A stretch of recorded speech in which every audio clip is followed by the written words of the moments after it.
हिसाब किताब कार्यक्रम की अगली कड़ी में आप सभी का फिर से स्वागत है।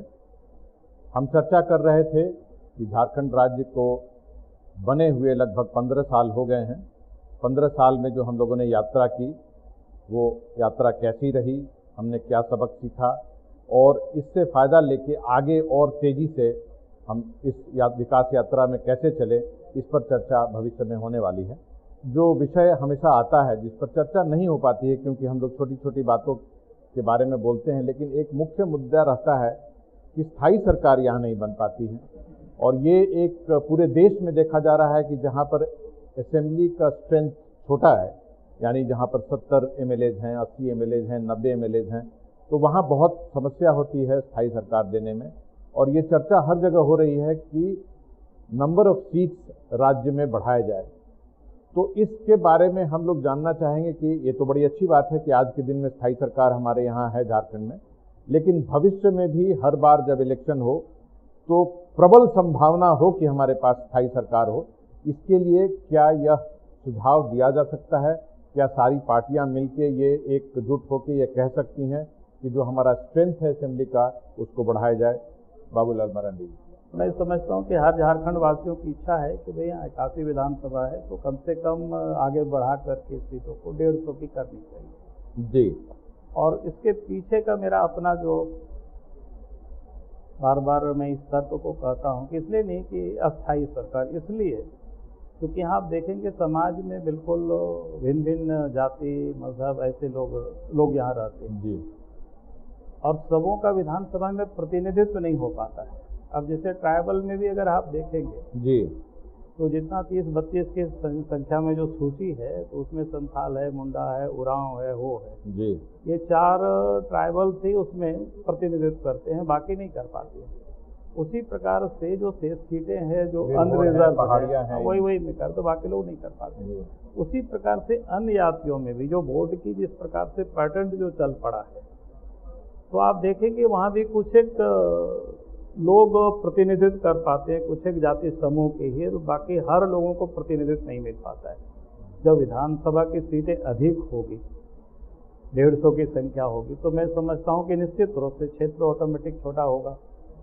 तो स्वाभाविक रूप से आज जितनी लोगों की प्रतिनिधित्व है विधानसभा के अंदर में, सरकार के अंदर में, तो संख्या अधिक होगी विधायकों की, तो स्वाभाविक रूप से विधानसभा में हर वर्ग के लोग प्रतिनिधित्व लोगों को मिल पाएंगे।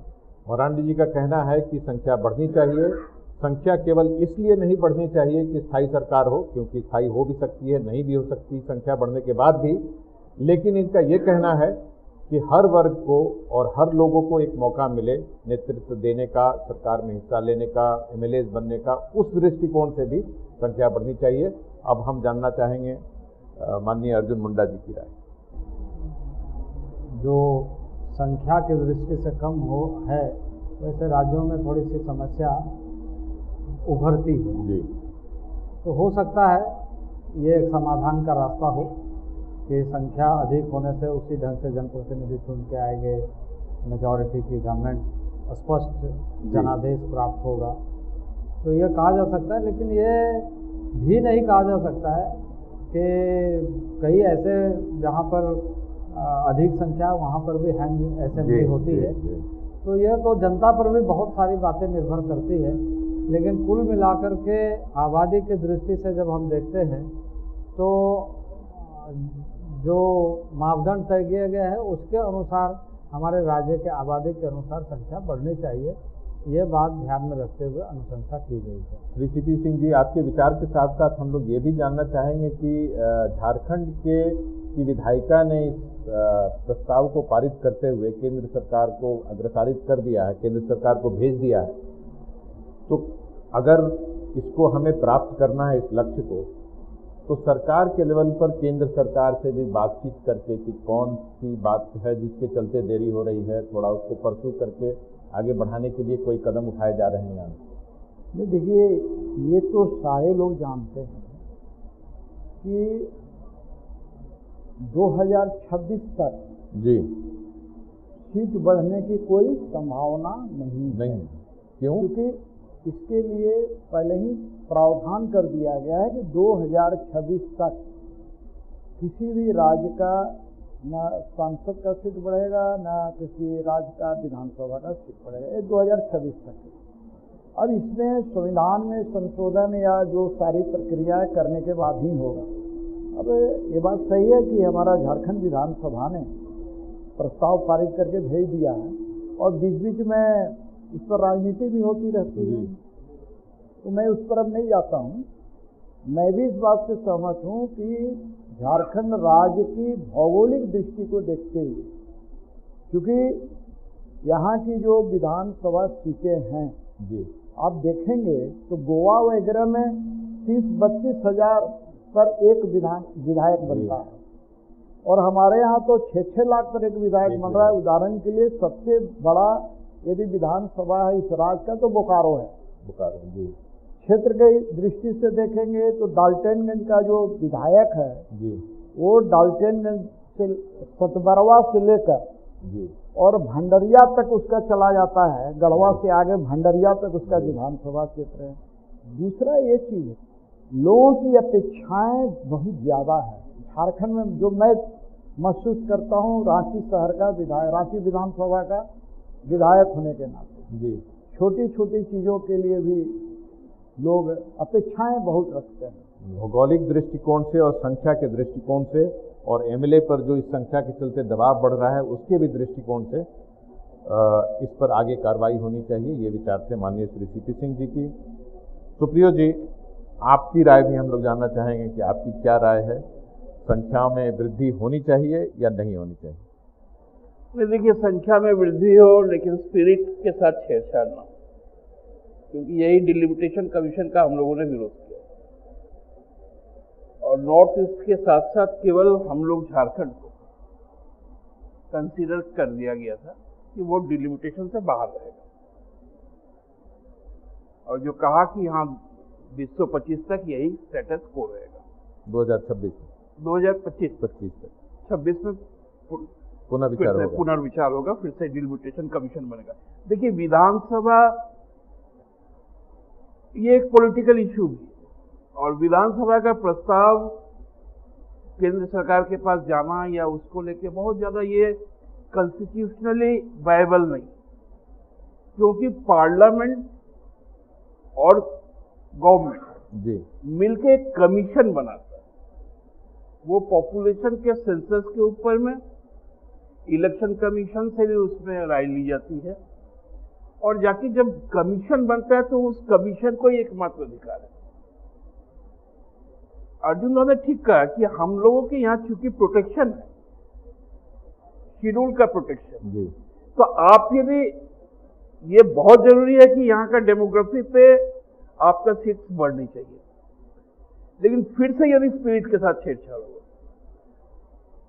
कि ट्राइबल नेचर में ही है डोमिनेंस और पर्टिकुलर मुंडा जो एरिया है उसमें मुंडाज का है डोमिनेंस, हो के जगह में हो का है, संथाल की जगह में संथाल का है जी, और उरांव की जगह में उरांव का। जी, तो ये तो बाय नेचर डोमिनेंस है। इस पे क्या आप किसी को प्रोटेक्ट कर पाइएगा या रिजर्व कर पाइएगा कि नहीं, ये एक बहुत बड़ा बहस है। नहीं, बहुत अच्छी बात आपने कहा कि स्पिरिट को इंटैक्ट रखना है। अगर किसी भी समय 2025 में हो या उससे पहले हो तो स्पिरिट को देखते हुए ही इस तरह की कोई कार्रवाई होनी चाहिए, इनका विचार है सुप्रियो जी का।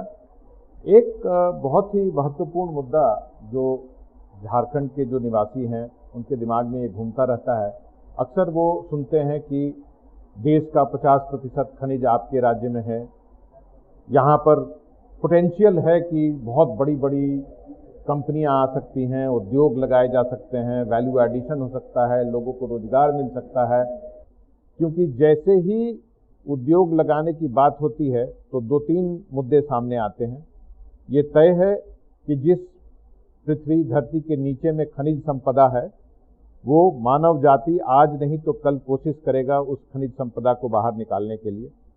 दूसरा प्रयास ये होना चाहिए कि खनिज संपदा जब बाहर निकले तो सीधा खनिज के रूप में इस राज्य से बाहर नहीं जाए, लेकिन उसमें वैल्यू एडिशन यही हो, यानी कि अगर आयरन ओर है तो वो स्पॉन्ज आयरन से स्टील से मेटेलिक शीट्स, ये सारे वैल्यू एडिशन अगर राज्य में होते हैं तो लोगों को रोजगार होता है, राज्य को टैक्स मिलता है, एक्साइज, सेल्स टैक्स, बहुत तरह के फायदे होते हैं। लेकिन इसके साथ यह भी मुद्दा जुड़ा हुआ है कि जब भी बड़ा उद्योग लगता है तो लोग विस्थापित भी होते हैं, क्योंकि जमीन भी उनकी चली जाती है उद्योग लगाने के लिए। और लोग अक्सर, मैंने देखा है कि झारखंड में जब ये चर्चा होती है तो लोग कहते हैं कि अगर कहीं अरब देश में किसी व्यक्ति के जमीन के नीचे तेल निकलता है तो वो अरबपति हो जाता है, लेकिन झारखंड में यदि पता चलता है कि आपकी जमीन के नीचे कोयला निकल गया तो आप और गरीब से गरीबतर हो जाएंगे, क्योंकि कोल बियरिंग एक्ट के तहत भारत सरकार उस जमीन को ले लेगा। कोल इंडिया लिमिटेड का यह नियम बना हुआ है कि जब तक 2 एकड़ की जमीन आपकी नहीं जाएगी तब तक आपको नौकरी नहीं मिलेगी। अगर केवल आधा एकड़ जमीन के आप मालिक हैं तो पूरा परिवार वहां से विस्थापित भी हो जाता है, नौकरी भी नहीं मिलता है, तो आपके जमीन के नीचे खनिज रहना एक अभिशाप हो जाता है। इन सारी बातों को लेके ऐसा लगता है कि पिछले कई वर्षों में हम लोग बिल्कुल ही एक पैरालिसिस की स्थिति में आ गए हैं, जहां बड़ी बड़ी कंपनियां अब ये सोच रही हैं कि हम इस राज्य में जाएं या ना जाएं। सरकार में हिम्मत, ताकत है कि वो ये ज़मीन एक्वायर करके या लोगों को समझा बुझा के हम लोग को ज़मीन दे सकती है या नहीं। उसके चलते बहुत सारी बातें अधूरी पड़ी हुई हैं। उसके बारे में हम राय जानना चाहेंगे। सबसे पहले बाबूलाल मरांडी जी। लेकिन मेरा अपना अनुभव करता है, झारखंड के लोगों के लिए सब चीज़ अभिशाप बन चुका है, वरदान ये नहीं रहा। और इसका मूल कारण ये है कि हम, आपने भी खुद कहा कि खदान से हम खनिज तो निकालते हैं, वहाँ के लोगों को यूं ही हम छोड़ देते हैं जी। आज भी अगर झारखंड में हम पूरे राज्य में घूम करके देखें, जहाँ जहाँ चाहे कोयला की खदान हो या किसी चीज़ का भी खदान हो, खदान की खुदाई हुई और वो गांव के गांव उजड़ गए। आज वो गांव का पता नहीं है, गांव के लोगों का पता नहीं वो कहाँ है, किस हालत में। तो मुझे लगता है कि भाई इस प्रकार की हम आगे कुछ करें, उससे पहले सरकार का ये दायित्व बनता है मेरे समझ से, और हम सब लोगों का भी दायित्व बनता है, पहले इसकी पूरी सर्वे हो जानी चाहिए कोई आयोग बना करके, और हम उसको करें कि भाई अभी तक जितनी खदानें खुली उससे कितनी लोगों की ज़मीनें गई है, कितने लोग उससे लाभान्वित हुए हैं, और जहाँ कारखाना खुले हैं वहाँ से भी कितने लोग लाभान्वित हुए हैं। अगर हम इन सारी चीज़ों का ठीक प्रकार से अध्ययन करेंगे तो हमें ध्यान में आएगा कि उसमें बहुत ही कम लोग उसका लाभ ले पाए हैं या हम दे पाए। और इस कारण से स्वाभाविक रूप से आज झारखंड के गाँव में आज विरोध हो रहा है, चाहे खदान हो, चाहे कारखाना के लिए कोई ज़मीन लेता हो, चाहे डैम बनाने के लिए हो। अगर मेरे जैसे व्यक्ति कहे तो मैं तो कहता हूँ कि इन सारी चीज़ों को कुछ दिनों के लिए बंद कर देनी चाहिए। फिर विकास किसकी हम बात कर रहे हैं? हम अडानी के विकास की बात कर रहे हैं कि रिलायंस के विकास की बात कर रहे हैं कि मित्तल के और जिंदल के विकास की बात कर रहे हैं कि झारखंड के गांव में रहने वाले वो सर्वसाधारण लोगों के विकास की बात कर रहे हैं? तो मेरा ही कहना है कि किसी के कोष्ठ पर किसी और का विकास नहीं हो, झारखंड के विकास, मूल्य संवर्धन सब हो, लेकिन झारखंड वासियों का हो, झारखंड वासियों के लिए हो, ये हमें निश्चित करना। मरांडी जी, आपने सही कहा कि अभी तक जो रिलीफ एंड रिहैबिलिटेशन की जो पॉलिसी रही है, तो जितनी भी बड़ी योजनाएं हैं, चाहे वो सिंचाई की योजनाएं हैं या खदान बने हैं, तो आम लोगों जिनकी ज़मीन गई है उनकी स्थिति अच्छी नहीं है, और वो देखने से पता चलता है। उसके लिए बहुत कोई डिटेल सर्वे करवाने की आवश्यकता नहीं है कि 5-10 वर्ष तक सर्वे हो। लेकिन प्रश्न ये उठता है कि क्या कोर्स करेक्शन करते हुए, पॉलिसी में आमूल चूल परिवर्तन लाते हुए, जिससे कि जो आदमी विस्थापित हो रहा है उसके परिवार को आने वाले दिनों में उस नौकरी मिले, रहने को घर मिले, चिकित्सा शिक्षा की सुविधा हो, और सबसे बड़ा है कि उसका एम्पावरमेंट हो। मैंने तो देखा है जब मैं एसडीओ के रूप में काम कर रहा था बेरमो में, कि अगर किसी गरीब आदिवासी का सशक्तिकरण नहीं हुआ है, अगर उसमें ये समझ नहीं आई है कि उसको 2 लाख रुपए मिले हैं तो वो कैसे खर्च करे, तो वो रुपये थोड़े दिन में उसके हाथ से चले जाते हैं। तो जब तक एम्पावरमेंट नहीं होगा तब तक एक लंबे पीरियड के लिए उसको हम लोग बहुत दूर तक आगे नहीं ले जा पाते हैं, और कहीं ना कहीं वो जो पैसे आते हैं कहीं ना कहीं चले जाते हैं। तो ऐसी परिस्थिति में रिलीफ एंड रिहैबिलिटेशन की पॉलिसी का करेक्शन करके क्या हम लोग को एक विकसित इंडस्ट्रियल झारखंड की ओर बढ़ना चाहिए, या बिल्कुल रोक देना चाहिए? नहीं, मैं रोकने के लिए मैंने कहा कि पहले इस पर चर्चा होनी चाहिए, विचार होनी चाहिए। जैसे आपने कहा ना कि उस पैसे को रख नहीं सकते, तो हम बार बार कहते हैं कि भाई ऐसे जिनका जीविकोपार्जन का साधन जमीन ही है, खेती है, और उसको हम वहाँ से उजाड़ रहे हैं, तो हमारा कहना है कि खदान किसी ना किसी दिन निकालना है, तो आप उस व्यक्ति को कहीं अन्यत्र उतनी जमीन उनके लिए व्यवस्था कर दीजिए, नौकरी भी व्यवस्था कर दीजिए, पैसे भी कर दीजिए और जमीन भी कर दीजिए, ताकि उनका जीविकोपार्जन का जो साधन है वो समाप्त नहीं हो। लेकिन आज तो आप बिल्कुल उनकी समाप्त कर रहे हैं। क्या दे रहे हैं, क्या कहते हैं, हम थोड़े दिन पहले एनटीपीसी वालों से बात कर रहे थे, तो 4 डिसमिल जमीन दे रहे हैं घर बनाने के लिए। हमने कहा कि भाई गांव के लोग 4 डिसमिल जमीन में क्या करेंगे, गाय रखेंगे कि मुर्गी रखेंगे कि बकरी रखेंगे कि अपने बच्चे को रखेंगे? 4 डिसमिल में तो कुछ होगा नहीं, कुछ होगा नहीं। उनके पास कोई उत्तर नहीं था। एक एन्यूटी की स्कीम वो लाए हैं जिसमें कहते हैं कि हम लोग 15 या 20 हज़ार रुपये अगले 20 वर्षों तक उसको देते रहेंगे, नौकरी दें या ना दें, उसके बारे में आपकी क्या राय? नहीं, वो कहते हैं, देते नहीं, लेकिन देते नहीं। उसमें से बहुत सारे घपले हमने जगह जगह देखा कि भाई आप पहले तो जमीन है, आप कुछ नहीं दे रहे हैं, अब 4 डिसमिल में कैसे बेचारा रहेंगे? फिर उनका जीविकोपार्जन का एनओटी स्कीम उतना ही वो कहते हैं, उनकी जो योजनाएं हैं, जो मुआवजा की जो राशि मिलेगी कुछ बैंक में हम फिक्स कर देंगे, उससे जो उनको पैसा मिलेगा। लेकिन हमने कहा कि अंततोगत वो करेंगे क्या, आप कब तक देंगे? हम लौटेंगे सर आपके पास, कुछ सवाल लोग भी पूछना चाहते हैं, लेकिन उसके पहले इस बिंदु पर सर आपकी राय जानना चाहेंगे। आपकी क्या राय है, यहाँ से हम कैसे आगे बढ़ें, क्या करेंगे? देखिए, अभी तक के जो अनुभव हैं जी, झारखंड के परिप्रेक्ष्य में नहीं बल्कि आप दुनिया के उन सारे देशों के बारे में अगर आप अध्ययन करेंगे जो मिनरल रिच स्टेट या कंट्रीज हैं, वो अच्छा नहीं। हमारे पास में जो इस समय हमारे सामने जो परिस्थिति है, एक तरफ है कि हमने इस देश को वैश्विक अर्थनीति में लेकर के गया है, चाहे वो हमारे मजबूरी हो, चाहे हम आने वाले दिनों को अति सुंदर या सुंदर बनाने की दृष्टि रखते हों, लेकिन कुल मिलाकर के वैश्विक अर्थनीति में हम हैं। तो वहाँ सबसे ज़्यादा, हाँ, जब वैश्विक अर्थनीति है तो वहाँ कैपिटलिज्म जो है वो थोड़ा सा हावी होता है। अब दूसरा ये है कि जैसे यहाँ के लोगों की स्थिति, जैसे आप विस्थापित का मामला उठाए, तो लोगों में ये है कि हमारा सस्टेनेबल इकोनॉमी है, सस्टेनेबल ग्रोथ है, हम उससे संतुष्ट हैं। हमारे पास बहुत ज़्यादा नहीं है, लेकिन हमारे पास जो है उससे हम खुश हैं। तो यदि आप देखें कि माइंस खुलने से पहले वहाँ का जो हैप्पीनेस इंडेक्स है वो अलग है, और माइंस खुलने के बाद का जो हैप्पीनेस इंडेक्स है वो बिल्कुल अलग है। घट जाता है कि बढ़ जाता है? घट जाता है। तो वो इसलिए होता है कि हम वहाँ वैश्विक अर्थनीति के तहत काम करते हैं और वो उससे जुड़ नहीं पाता है। एक तो हमारे जोड़ने की जो नीति है वो सही ढंग से हो नहीं पाती है, और वो अपने आप को जोड़ने में समर्थ नहीं हो पाता है। तो ये दोनों जो द्वंद्व होती है, ये संकट का बड़ा कारण है।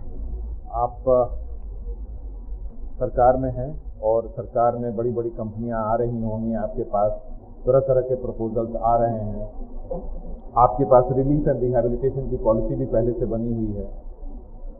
तो सर संक्षेप में हम जानना चाहेंगे, हमको बहुत सारे लोग यहाँ प्रश्न भी पूछना चाहते हैं हम लोगों से, आप लोगों से, तो संक्षेप में ये जानना चाहते हैं कि आप लोग किस रास्ते पर चलने के लिए वर्तमान रिलीफ एंड रिहैबिलिटेशन पॉलिसी के तहत ही आगे बढ़ने के लिए तैयार हैं, या उसमें कुछ परिवर्तन की बात है?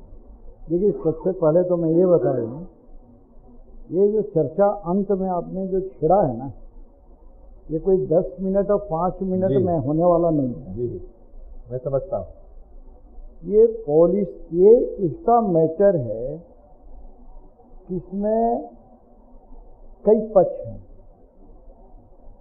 अभी मैं बाबूलाल जी कह रहे थे कि ये सब सारी चीज़ें तो मैं मन ही मन सोच रहा था, जो संभव नहीं है कि एक बार जितने झारखंड के अंदर राजनीतिक दल हैं, एक बार बैठकर इस पर जरा स्टाम्प पेपर पर चर्चा करके नहीं, स्टाम्प पेपर बकायदा ठेपा सही मोहर लगा के ही कर दें कि भाई यहाँ पर कोई कारखाना वगैरह वगैरह नहीं खुलेगा, कोई रेल वगैरह नहीं खुलेगा। अभी मैं पता नहीं किसका स्टेटमेंट देख रहा था, बोला कि भाई सिमडेगा में भी रेल लाइन पहुँचना चाहिए। अब रेल लाइन के लिए तो ज़मीन चाहिए, हम रेल लाइन पर चढ़ेंगे लेकिन उसके लिए ज़मीन नहीं देंगे। पलायन हो रहा है यहाँ से, कारखाना लगना चाहिए लेकिन ज़मीन नहीं देंगे। ये बात सही है कि आज विस्थापन के कारण बहुत से परेशानियाँ आज भी हो रही हैं। आज भी बोकारो कारखाना लगे हुए कितना साल हो गया। डीवीसी में मैं वही आ रहा हूँ, डीवीसी की बात है। अभी सोनरेखा की बात आप कर लीजिए, अभी एचईसी बगल में है, एचईसी की बात कर लीजिए, और भी कहीं होंगे। मेरा सिर्फ ये कहना है कि हम ईमानदारी पूर्वक इम्प्लीमेंट नहीं करते हैं, जिसका खामियाजा आज भुगतना पड़ता है। जो हमारे बीच बहुत प्रबुद्ध लोग बैठे हुए हैं, हमारे आदरणीय अतिथिगण हैं, उनसे मैं निवेदन करूंगा, अनुरोध करूंगा कि अगर आपका कोई प्रश्न है, हमारे पैनल पर बहुत ही प्रबुद्ध अनुभवी लोग बैठे हुए हैं, किसी को भी आप किसी से या जनरल पैनलिस्ट से यदि आप कोई प्रश्न पूछना चाहते हैं तो आपका स्वागत है। मेरा नाम प्रकाश कुमार है, मैं मारवाड़ी कॉलेज में असिस्टेंट प्रोफेसर हूँ जी। मैं माननीय मंत्री सीपी सिंह जी से पूछना चाहता हूँ जी। उन्होंने जो अभी कहा कि स्टैम्प पेपर पर आकर बैठकर हम लोग ये तय कर लें कि झारखंड में कल कारखाना नहीं खोलना है या रेल पटरी नहीं लगाना है, तो इसमें बायस्ड होने की क्या जरूरत है? सीपी सिंह साहब से मैं अनुरोध करूंगा कि ये दूसरा एक प्रश्न और है माननीय मंत्री। हाँ, माननीय मंत्री जी से इस मुद्दे पर हुआ, जो पिछली सरकार अब तक में माननीय मुंडा जी की सरकार या बाबूलाल जी की सरकार नहीं ले पाई, तो ये सरकार जो भी बनी हुई है वो इस नीति पर क्यों नहीं निर्णय ले पा रही है? किस नीति पर? जो लोग विस्थापित हो रहे हैं। ये बाइस की बात नहीं है, सीपी सिंह की एक आदत है, सही बात कहने की आदत है, और यदि वो बाइस उसको मानते हैं तो मैं उस आरोप को सहने के लिए तैयार हूँ। नंबर 1।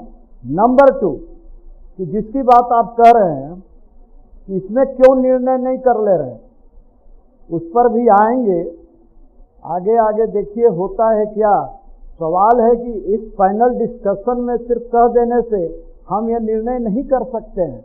आखिर उसके निर्णय करने के लिए कई बातें होती है, एक प्रक्रिया बनी हुई। सरकार जनहित जन भावना के अनुरूप निर्णय करती है, और आवश्यकता पड़ेगी तो झारखंड के 3 करोड़ 25 लाख जनता के हित में निर्णय जरूरी है। सीपी सिंह जी वो जानना चाहते हैं और क्या क्या निर्णय लिए गए हैं सरकार से, जो लोगों को पता चले कि ये निर्णय लिया है सरकार ने पिछले 1.5 साल से आपकी सरकार है।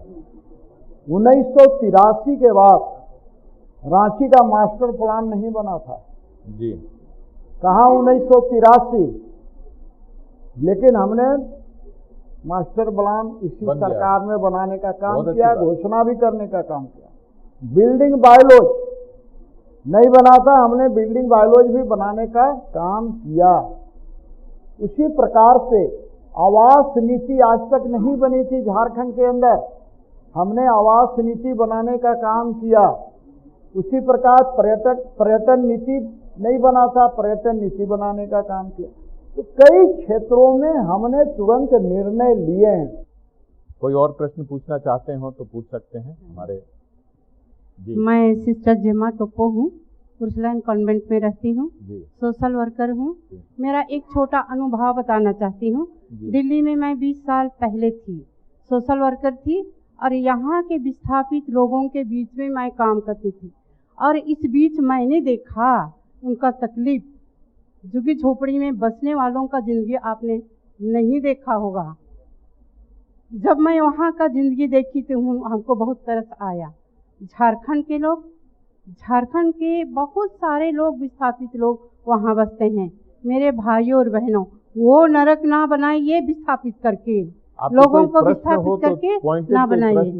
और इसलिए मैं कहना चाहती हूँ, आखिर विकास किसका और विस्थापित लोगों का जीवन कैसा होना चाहिए, क्या मिलना चाहिए उनके लिए, इस पर आपको केंद्रित करना पड़ेगा। विकास तो चाहिए, जमीन तो चाहिए, लेकिन विस्थापित लोगों का जीवन शैली कैसे होना चाहिए, इस पर आपको ध्यान देना पड़ेगा। इनका कहना है कि विस्थापितों के डिस्प्लेस्ड होने के कारण जो उनकी कठिनाइयां होती हैं, तो पहले सरकार को एक ऐसी रिहैबिलिटेशन पॉलिसी बनानी चाहिए ताकि देखा जा सके कि उनको किसी तरह की कठिनाई डिस्प्लेसमेंट से न हो। ये उनका सुझाव था, शायद प्रश्न नहीं था। और कोई प्रश्न पूछना चाहेंगे? जी, नौशाद खान, सोशल एक्टिविस्ट हूँ। अभी तक रोजगार की व्यवस्था यहाँ नहीं हुई। 16 साल में बता दे इतनी सरकारें आई, कितने लोगों को रोजगार दिया जा चुका? तो रोजगार के लिए सरकार क्या कर रही है ये आप बताएं। सरकार प्रयत्नशील है और आपको जानकारी होना चाहिए कि जब बातें आती है तो झारखंड बनने के बाद पहली बार इस सरकार में 4000 उर्दू शिक्षकों की बहाली हुई है। क्या 15 साल के कार्यकाल में किसी एक भी उर्दू शिक्षक की बहाली हुई थी? 10,000 शिक्षकों की बहाली हुई, जिसमें रांची में मैं खुद यहाँ के जो बहाली हुए थे, शिक्षक हुए थे, उनको हमने दिया।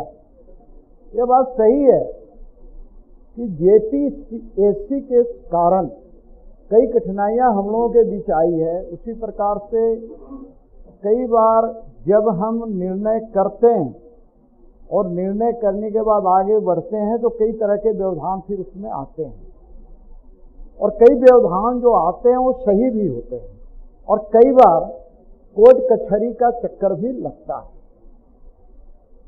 इस बार राज्य सरकार ने जो वैकेंसी निकालने जा रही है इस साल, ये 2016 का वर्ष नियुक्ति का वर्ष होगा।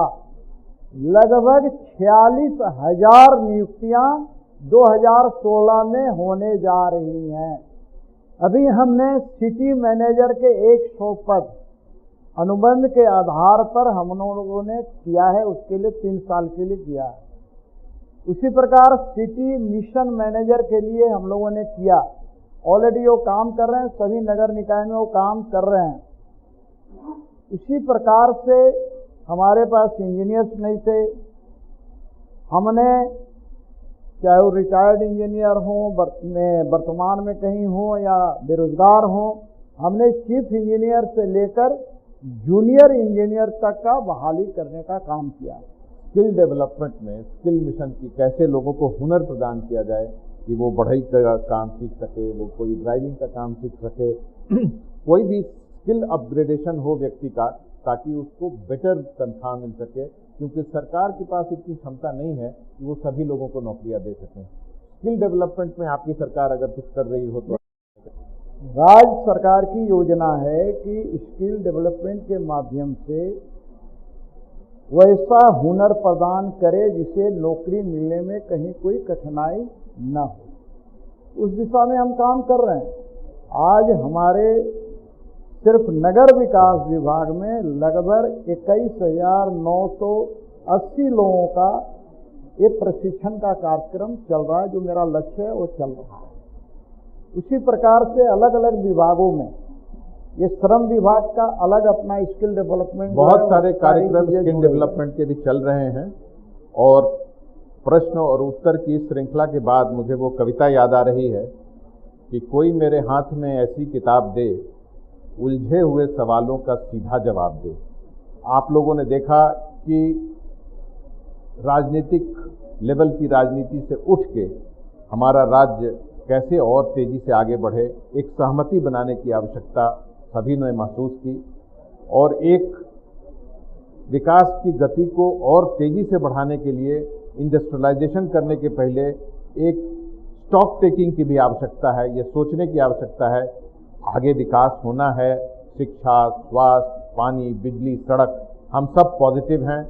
और आज के इस कार्यक्रम में जो सभी लोगों ने सुझाव दिया, यहाँ जो लोगों ने इसमें भाग लिया, जो हम लोगों से प्रश्न पूछा, आप सभी लोगों का हम धन्यवाद देते हैं।